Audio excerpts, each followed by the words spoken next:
We're going to be talking about a topic on the Tableau Certified Data Analyst exam, specifically how to create quick table calculations. And so here are the topics related to this under this. So there's moving average, which is looking across usually the last few months and dividing by the number of time periods to get an average for the last several time periods.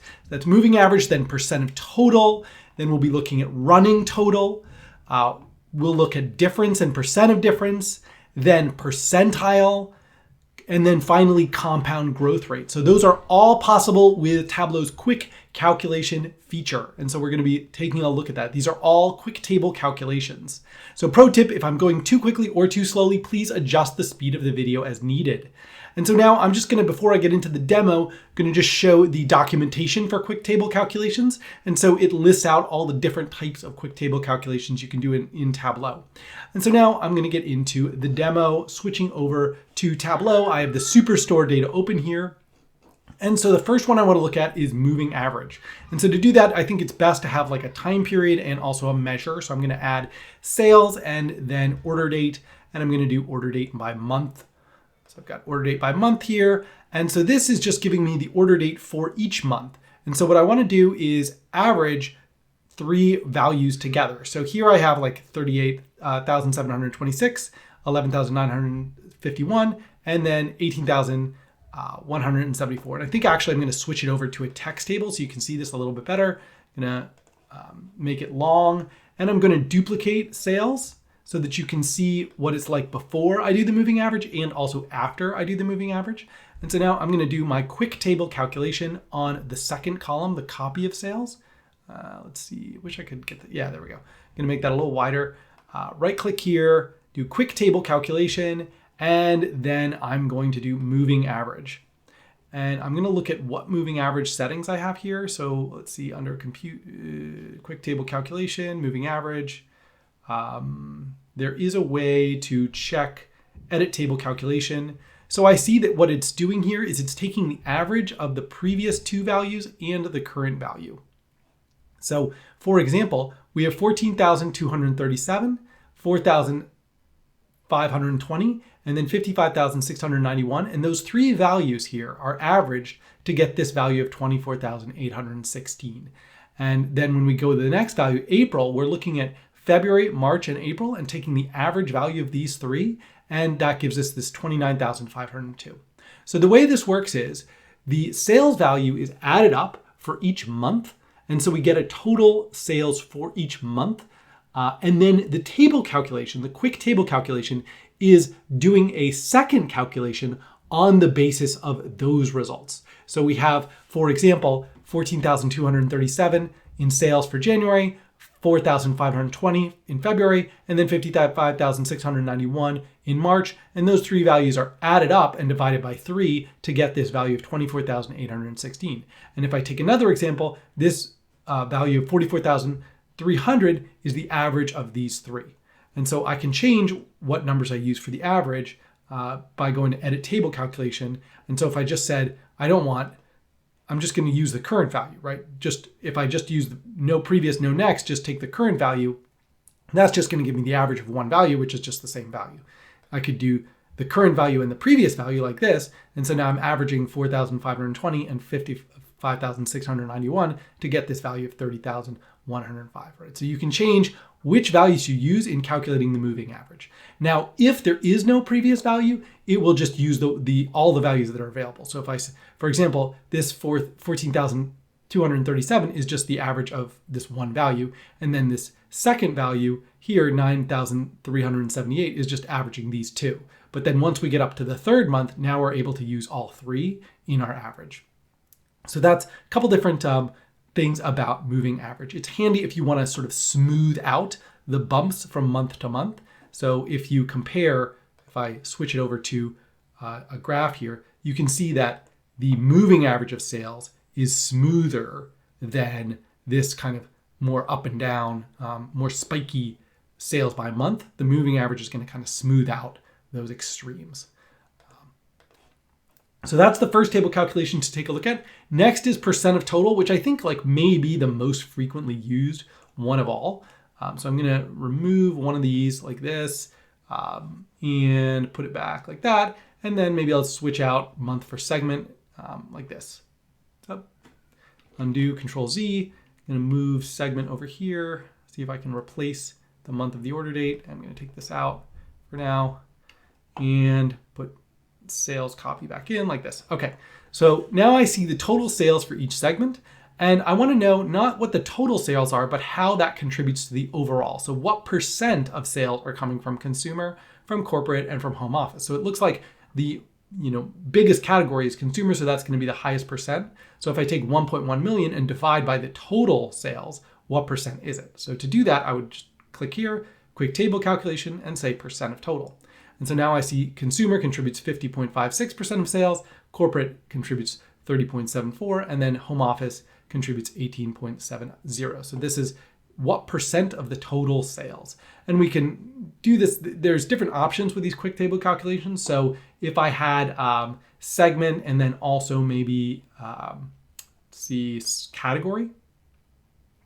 Where's category? Here it is. I can see that this is the contribution of the combination of segment and category to the overall, but I can change by going to quick edit table calculation and make it just the percent within the pane. And so now if I switch to this, now these three together are adding to 100 because I'm asking what percent is furniture contributing to the consumer category, and now what percent is office supplies contributing to the consumer category, and what percent of technology contributing to this consumer product category. And so these three together add up to 100%. So it's asking what percent of the total in the consumer segment, which is the current pane, and then within corporate, what percent of the total. And so that's how I'm doing it when, but I could switch to do it just the percent of the table, and now all of these together add up to 100%. So different options there. That is percent of total. Now let's take a look at running total. So I'm gonna right click and say remove my quick table calculation, put it back in. And so now I just have the sum of sales twice, and I'm gonna do a running total. So this means that actually it probably doesn't make a ton of sense to use a running total here, but I'm just gonna do it to show. So the running total means that here I'm taking the first value, and then in the second row, I'm taking the first value plus the second value, office supplies. And then in the third row, I'm taking these three together and giving a total. And now this is taking all of the previous values and the current value and adding them up. And so we keep on moving forward. And this would probably make more sense in the context where I'm using a date, so that I can see, okay, in January, this is how much we made. In February and January, this is how much we made. And in each month, I can see the profit from the current month and all the prior months. So if I want to do that, I would take these two out like this, and then put in order date here like that. And so I could see for a given month, that looks pretty ugly. I'm going to switch it over to a discrete, and then switch it back like this. And so now I see in each month what were what's the profit from all of the prior months. So we can see it going up and up and up until we get to our total amount of revenue from the entire period, right? So this is revenue from January, revenue in January, February, revenue in January, February, March, right? And so on. So that's a running total. Then if I wanted to, I could also instead do it where it resets every year. So how would I do that? If I wanted to do that, I would do add order date again. I'm going to remove this for the time being, then add back in order date like this. And so now I want to have the year and the month.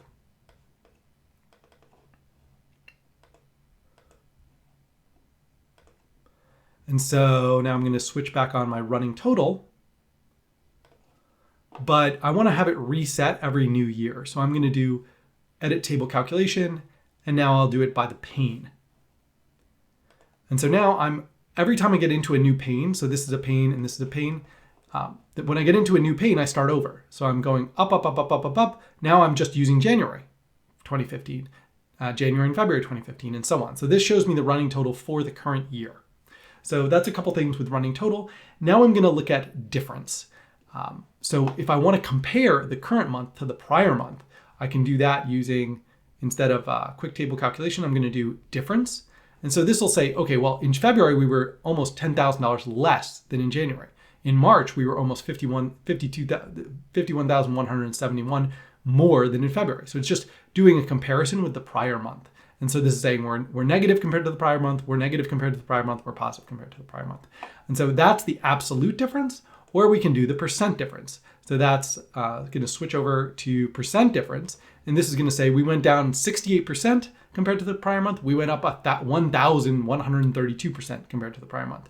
And so it's saying this is how we went up and down in each month. Now let's take a look at percentile. I'm going to start a new sheet, put the customer name here and also the sales.